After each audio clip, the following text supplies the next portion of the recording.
Hello guys, welcome back to another new video new vlog. स्वागत छ यहाँहरूलाई।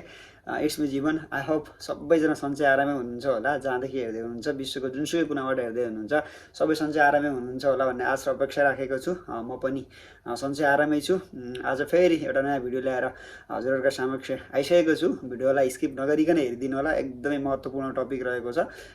यो टपिक चाहिँ एकदमै महत्त्वपूर्ण छ। अहिले जसले सर्भे अप्लाई गर्नु भएको छ या सर्भे अप्लाई गर्ने सोचमा हुनुहुन्छ या सर्भे अप्लाई गरिसक्नु भएको छ, उहाँहरूको लागि एकदमै महत्त्वपूर्ण भिडियो रहेको छ। त्यसैले भिडियोलाई स्किप नगरेर अन्तिमसम्म हेरिदिनु होला। र नयाँ आउने साथीलाई स्वागत, सँगसँगै मेरो च्यानललाई सब्सक्राइब गर्न नबिर्सिदिनु होला। यदि सर्भे सम्बन्धी केही जानकारी चाहनुहुन्छ, सर्भे सम्बन्धी केही कुराहरू बुझ्न चाहनुहुन्छ भनेपछि मेरो च्यानललाई भिजिट गर्न र मेरो च्यानललाई सब्सक्राइब गर्न चाहिँ नबिर्सिदिनु होला। यदि राम्रो लाग्यो भने कमेन्ट, सेयर त्यो त छँदैछ, त्यो पनि नबिर्सिदिनु होला। र पुरानो साथीहरूले जसरी साथ सपोर्ट गर्नुभएको छ त्यो पनि गरेर नबिर्सिदिनु होला भन्न चाहेँ। र धेरै साथीले मलाई कमेन्ट गर्नुभएको हुन्छ, भिडियोहरूमा कमेन्ट छोड्नु भएको हुन्छ होइन। अब त्यो के हुन्छ भन्दाखेरि सबै कमेन्ट चाहिँ मैले रिप्लाई गर्न पाउँदिनँ, किन भन्दा कामको व्यस्तता, काम गर्नुपर्ने हुन्छ, सबै कुराले गर्दा त्यो म भ्याउँदिनँ। यदि हजुरहरूलाई केही कुराहरू जान्न मन छ सर्बियाको भनेपछि मेरो प्रत्यक्ष रूपमा चाहिँ मलाई इन्स्टामा, मेरो युट्युबको बायोमा इन्स्टाको लिङ्क रहेको छ, इन्स्टामा मलाई फलो गरेर मलाई चाहिँ मेसेज गर्नु होला। म ढिलो छिटो एक दुई दिनमा मैले इन्स्टामा चाहिँ रिप्लाई सबैलाई दिइरहेको हुन्छु, किन भन्दा म सबै ठाउँमा चाहिँ भ्याउन सक्दिनँ। तर इन्स्टामा चाहिँ मैले रिप्लाई दिइरहेको हुन्छु, किन भन्दा अब मलाई टिकटकमा पनि गर्नुभएको हुन्छ, फेसबुकमा पनि गर्नुभएको हुन्छ, अनि यता युट्युबमा कमेन्टहरू पनि हुन्छ। अब सबै ठाउँमा चाहिँ मैले रिप्लाई दिन भ्याउँदिनँ, किन भन्दा समयले साथ दिँदैन। तर इन्स्टामा चाहिँ मैले सबैलाई दिइरहेको छु रिप्लाई है। जति पनि साथी मसँग इन्स्टामा जोडिनु भएको छ, मैले उहाँहरू सबैलाई चाहिँ रिप्लाई दिइरहेको छु। त्यसैले मलाई इन्स्टामा फलो गर्न चाहिँ नबिर्सिदिनु होला। र आजको टपिक के छ भन्दाखेरि अहिले पछिल्लो समय सर्बियाको फेक पर्मिट, फेक भिजा होइन, अप्रुभलसम्म फेकहरू निकालिरहेको छ। के हो त वास्तविकता होइन, के साँच्चै हो या के हो त यो वास्तविकता? र तपाईँहरू पनि यदि सर्भे अप्लाई गर्दै हुन्छ भने एकदम सचेत हुनु, त्यसका लागि त्यो भिडियो रहेको छ। कृपया भिडियोलाई स्किप नगरिकन हेरिदिनु होला। र मैले बिचमा भिडियोहरू पनि ल्याएको छु, कति फेक कम्पनीहरूले चाहिँ फेक डकुमेन्टहरू निकालिरहेको मैले भिडियोहरू पनि ल्याएको छु। र हो त्यही सम्बन्धी आजको भिडियो रहेको छ। भिडियोलाई स्किप नगरिकन अन्तिमसम्म हेरिदिनु होला है त। अहिले पछिल्लो समय तपाईँको चाहिँ केही कम्पनीहरू है, मैले जस्तो म्याग्नेस्टर डो भयो, बाल्कन एक्सप्लोरर डो भयो, प्रमोटरी सिजाना नोभाना भन्ने एउटा नोभिसादमा छ कम्पनी, यो कम्पनी भयो। यी केही कम्पनीहरू छन् जसले फेक डकुमेन्टहरू निकालेका छन्।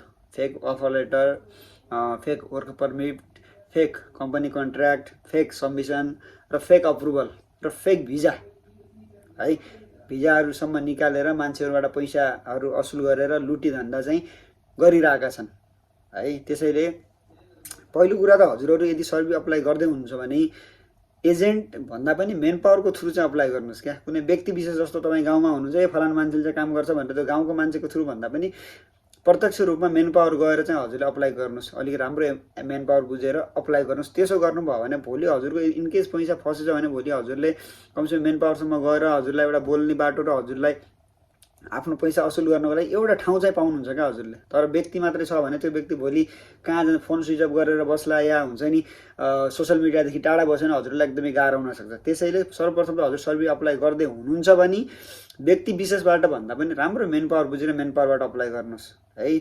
र अर्को कुरा, सर्बियाको तपाईँको अफर लेटर आउँछ है। अफर लेटर आइसकेपछि अहिले पहिला त अफर लेटरको सिस्टम थिएन, अहिले चाहिँ अफर लेटर सिस्टम सुरु गरेको छ सर्बियाले पनि होइन। अब एजेन्टहरूले अफर लेटर भनेर दिन्छ। अफर लेटर आउँदै गर्दा तपाईँको कम्पनी कस्तो कम्पनी हो, कोही नेपालीहरू जानु भएको छ कि छैन होइन। र यदि जानु भएको छ भनेपछि उहाँहरूसँग पनि बुझ्नु होला। जस्तो भिडियोको कमेन्टहरूमा आएर धेरैजनाहरूले कमेन्टमा कुरा गरिराख्नु भएको हुन्छ, यसो भिडियोहरू हेर्नु होला र त्यहाँ भिडियोहरूमा उहाँहरूसँग कुरा गर्ने कोसिस गर्नु होला। कस्तो खालको कम्पनी हो, मान्छेहरू आइरहेको छ कि छैन होइन, पहिले कुनै भिजाहरू त्यस्तो रिफ्युजहरू भएको छ कि छैन, ती कुराहरू बुझ्नु होला, सबभन्दा मेन कुरा है। र त्यसपछि हजुरको वर्क पर्मिट आउँछ। अब धेरैजनाले सोध्ने एउटा क्वेसन के हुन्छ भन्दाखेरि वर्क पर्मिट रियल हो कि फेक हो कसरी चेक गर्ने भन्नुहुन्छ क्या। यसको कुनै पनि सिस्टम छैन क्या। वर्क पर्मिट रियल हो कि फेक हो भनेर चेक गर्नको लागि त्यसको कुनै न वेबसाइट छ न के पनि छैन। तपाईँको वर्क पर्मिट रियल हो कि फेक हो भनेर चिन्ने भनेको जुन एजेन्ट जसले काम गरिरहेको छ उसले र कम्पनीले, त्यो दुइटाले थाहा हुन्छ। किन भन्दा कन्ट्र्याक्ट लेटर लगभग सबैको सेमै हुन्छ। अब कम्पनीको सिलसाप त नक्कली बनाउनु पनि मिलिहाल्छ है। त्यसैले यदि जुन कम्पनीमा हजुरको चाहिँ वर्क पर्मिट आएको छ त्यो कम्पनीमा चाहिँ हजुरले मेल गर्न सक्नुहुन्छ। मेल फेरि कसरी गर्नुहोस् भन्दाखेरि रियल हो कि फेक हो भनेर गर्नुभयो भने चाहिँ हजुरलाई कतिपय कम्पनीले चाहिँ यो चाहिँ बाटो बन्यो भोलि आएर भाग्छ भनेर चाहिँ भिजा नदिएको, भिजा रिजेक्ट हानिदिएको या कन्ट्याक्ट नै क्यान्सल गरिदिएको पनि मैले भेटेको छु। एउटा थ्याङ्क यू लेटर टाइपको क्या, thank you so much sir for your invitation letter होइन, हजुरको कम्पनीबाट चाहिँ मलाई इन्भिटेसन लेटर प्राप्त भएको छ, त्यसको लागि हजुरलाई धेरै धेरै धन्यवाद। यसो थ्याङ्क यू लेटर यदि हजुरलाई त्यो बाबत केही रेस्पोन्स आएछ भने सम्झिनुहोस् हजुरको वर्क पर्मिट चाहिँ रियल हो क्या है, त्यो चाहिँ रियल हो सम्झिनु होला। र अहिले पछिल्लो टाइम फेक कामहरू भइरहेको छ। मैले भन्न खोजेको कस्तो मसँग धेरै साथी जो जस्तो म्याग्नेटोमा त्यो कम्पनीले सबै डकुमेन्टहरू फेक निकाल्यो है। सबभन्दा पहिला अफर लेटर, वर्क पर्मिट, अब यहाँको कम्पनीलाई मेल गर्यो, हुन्छ भन्छ क्या होइन। जुन वेबसाइटमा उनीहरूले मेल हालेको छ त्यो मेलमा मेल गर्दाखेरि हुन्छ तपाईँहरूको चाहिँ काम हुँदैछ, यहाँ चाहिँ खाना बस्नको व्यवस्था गर्दैछ, यो गर्दैछ त्यो गर्दैछ भनेर उसले यतिसम्म झुला। लास्टमा कोही पनि अहिलेसम्म आउनु भएको छैन। बिचराहरू सबैको भिजा नक्कली रहेछ र सबै डकुमेन्टहरू चाहिँ नक्कली रहेछ। त्यसैले हजुरको चाहिँ सर्भे अप्लाई गर्दै गर्दा के एउटा अर्को पनि के बुझ्नुहोस् भन्दाखेरि तपाईँको वर्क पर्मिट र वर्क पर्मिट आइसकेपछि मात्रै हजुरको भिजा अप्लाई हुन्छ र भिजा लागिहाल्छ भनेर नसोच्नु होला। किन भन्दा भिजा अप्लाई गर्नको लागि हजुरको work permit, company contract letter, पिपिजेड होइन, 2 महिनाभन्दा बढी भ्यालिडिटी, 2 महिनाभन्दा कमको भ्यालिडिटी छ भने त्यसलाई मान्ने हुँदैन। 2 महिना लेटेस्ट 2 महिना चाहिँ हुनुपर्छ त्यसको भ्यालिडिटी। त्यो कम्पनी रजिस्ट्रेसन, अकोमेन्डेसन लेटर, यी चाहिँ तपाईँलाई नेसेसरी डकुमेन्ट हुन् भिजा अप्लाई गर्नको निमित्त है। यदि यी कुराहरू चाहिँ पनि हजुर खोजीनीति गर्नुहोस् क्या, किन पर्मिट जहिले पनि बनाउन सक्छ होइन। कम्पनी कन्ट्र्याक्ट पनि, तर पिपिजेड अनि त्यसो यी कुरा सबै कुराहरू हजुरले चाहिँ खोजीनीति गर्नु पर्यो। यदि सबै हजुरलाई पठाउँछ भने एउटा अलिकति भयो भने सेफ बाटो हो क्या यो है। त्यसैले हजुरको वर्क पर्मिट आउँछ भने वर्क पर्मिट सँगसँगै हजुरहरूले यी कुराहरू पनि माग्नुहोस् एजेन्टसँग। यदि यी कुराहरू पनि उसले पठाउँछ भने हजुरहरूले केही भयो भने एउटा सहज बाटो हुन्छ। र अनि अर्को कुरा के छ भन्दाखेरि वर्क पर्मिट आइसकेपछि धेरैजना साथीहरूले पैसा 2 लाख 3 लाख 4 लाख भन्छ होइन। उहाँहरूले चाहिँ 2 लाख भन्दा 2 लाखै दिइहाल्ने गर्नुहुन्छ क्या, त्यो चाहिँ नगर्नुहोस्। तपाईँको एजेन्टले हजुरलाई 2 लाख रुपियाँ भन्छ भने हजुर 50,000 पनि नदिनुहोस् क्या, सकेछ 20,000 30,000मा मनाउनुहोस् क्या उसलाई। दाइ अब मेरो यस्तो समस्या छ या त्यस्तो घरमा ऋण छ या लोन छ, मेरो लोन निकाल्ने ठाउँ छैन, एउटा मात्रै ठाउँ छ दाइ, अहिले मैले लोन निकालेर हजुरलाई दिएन, भोलि मेरो भिजा आइसकेपछि मैले लोन निकाल्ने ठाउँ छैन दाइ, अहिले हजुर काम गर्नुहोस्, म 100% जाने मान्छे हो, म पैसा खाइ पनि जान्छु, तपाईँ काम गर्नुहोस् म जान्छु भनेर हुन्छ या कसरी हुन्छ क्या। किन त दलले हो उनी त हामीभन्दा धेरै बाटो हुन्छ, तैपनि उनीहरूलाई चाहिँ कन्भिन्स गरेर सकेसम्म कम पैसा दिनुहोस् क्या। यदि त्यसो गर्नुभयो भने भोलि हजुरको पैसा फस्यो भने पनि कम पैसा फस्छ र हजुरलाई असल्न अलिक सहज हुन्छ क्या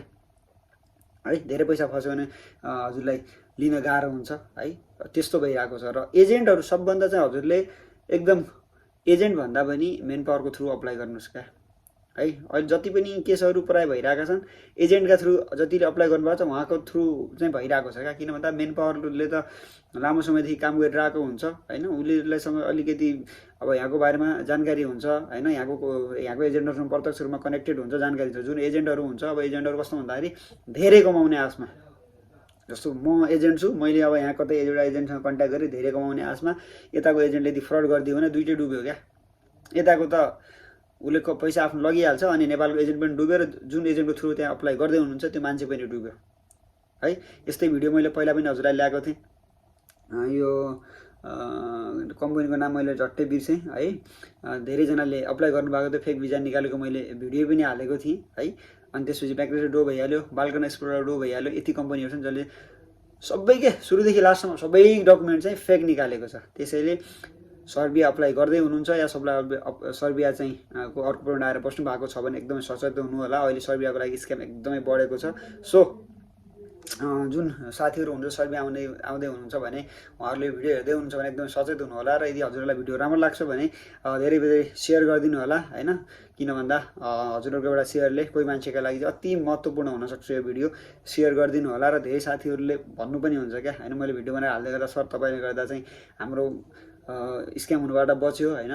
जुन पहिला मैले एउटा कम्पनीको फेक भिडियो बनाएको थिएँ, उहाँहरूले चाहिँ विश्वास गर्नु भएको थिएन, पछि चाहिँ बुझ्दै जाँदा त्यो फेक नै उहाँहरूले पैसा दिनु भएन क्या, उहाँहरूले क्यान्सल गर्नुभयो अनि उहाँहरू चाहिँ यति खुसी हुनुभयो। सो हामीलाई पनि हुन्छ नि, हजुरहरूले मैले दिएको इन्फर्मेसनले हजुरहरूलाई राम्रो हुन्छ भनेपछि या हजुरहरूको भलो हुन्छ भनेपछि हामीलाई पनि खुसी लाग्छ क्या, इन्करेज हुन्छ, हौसला हुन्छ क्या। सो भिडियोलाई धेरैभन्दा धेरै सेयर गरिदिनु होला र अहिले एकदमै स्क्यामहरू बढेको छ, सचेत हुनु होला र आफू पनि बाटो हुनुहोस् होइन। आफ्नो साथीभाइहरू हुनुहुन्छ, हजुरहरूले चिनेको जानेको हुन्छ, उहाँहरूसम्म पनि यो भिडियो पुऱ्याइदिनु होला र सतर्क रहनु होला। हस् त।